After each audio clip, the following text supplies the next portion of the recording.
Hey, yo, Phil. What up? Man, I got something to say. Fuck Fantastic Four. Fuck a Fantastic Four. Fuck a Fantastic Four. Straight Outta Compton. Alright, so this movie is directed by F. Gary Gray. Fun little fact, he also co-wrote with Ice Cube and DJ Pooh and directed Friday, which is one of my favorite Ice Cube movies. Probably my favorite Ice Cube movie of all of them. We're actually showing Boys in the Hood in the background. Yeah, that's another one. There's also Are We There Yet? Are We Done Yet? Anaconda. Ride Along 2. Kevin Hart. Yeah.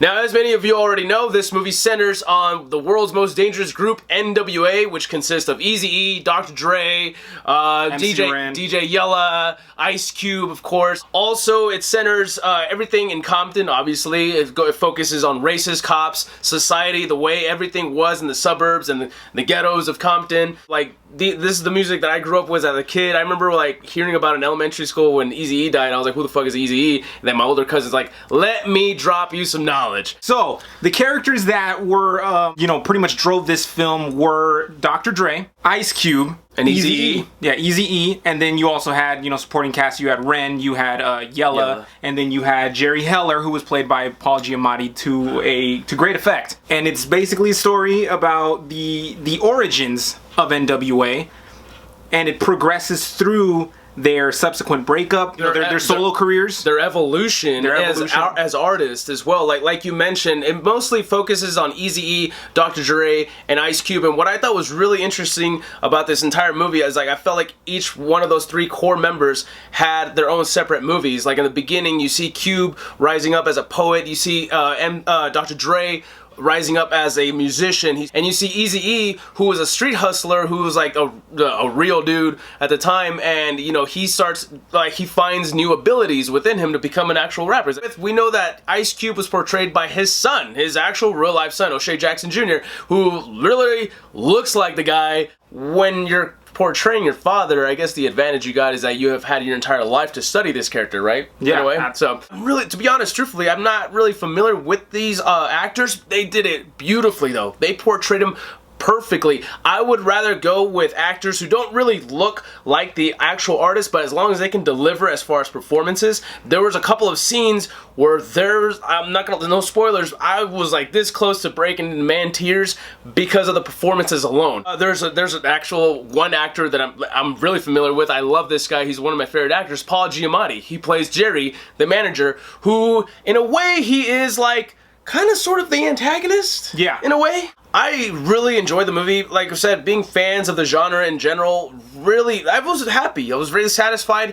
The movie just made me feel really motivated in a way, because you see these guys coming from Compton, from the very rough parts of Compton, coming from nowhere. Dr. Dre kind of sort of gets kicked out of his mom's house. Ice Cube is just like finding a way to become this poet. Eazy-E, like I said, he's like this hardcore. They come from nothing. It's a story about coming from nothing to making it big. This movie made me feel good. It was a very, very nice window into the early 90s, into what was going on. It was very, very relevant to what's going on now. Not to get too political here, but with all the the stuff that's going on with police brutality and the protests that have been going on in Ferguson. It's a reflection. They really, really mirrored it with what happened in LA during the Rodney King riots. Oh yeah. Aside from the storytelling of these characters, there's a lot going on. There's a little brief history lessons that you see, like you mentioned, the Rodney King riots. Also, I mean, everything that's going on with 90s, the AIDS epidemic that's going on. It touches those big, tiny historical points between 1987, 88, all the way to like 94, 95. We tend to have very short-term memories when it comes to music nowadays. But you look back at it and you kind of see what these artists were able to do in such a short period of time, and it's phenomenal what they were able to do. Yeah. So it definitely pays homage to the legacy of N.W.A. All right, so when it comes to rating this movie, I'm gonna go high, man. I'm gonna go 4.5 out of 5. I was really surprised on how much I really like this movie. I'm buying the Blu-ray when it comes out. I think Walk the Line and La Bamba are like one of my favorite music biofilms. Straight Outta Compton is right up there now. Really like this movie a lot. The performances were great by actors that I really do not know who they are, except for Paul Giamatti and O'Shea Jackson. That's the only actors I know, and the performances are great. The directing by F. Gary Gray was great. Everything about this movie was really good. A solid drama. Yeah, very good pacing, which was something that a lot of films that try to cover a lot of ground in terms of time suffer from. This movie paced itself very, very well, and it gave you a lot without you feeling full. So for me, I would give it 5 40 ounces. So. 40, yeah, man, I wish I had a 40 on me right now, to pour out for Eazy-E. Rest in peace. For rest in peace, Eazy-E, man. And take your mom, take your dad, take your uncle, take that older cousin who introduced you to gangster rap when you were a kid. Yeah, tell him thank you. All right, do you have to be a fan of rap music to enjoy Straight Outta Compton? You don't have to be a rap fan. It's definitely a plus. Yeah. I would recommend it to every single rap fan.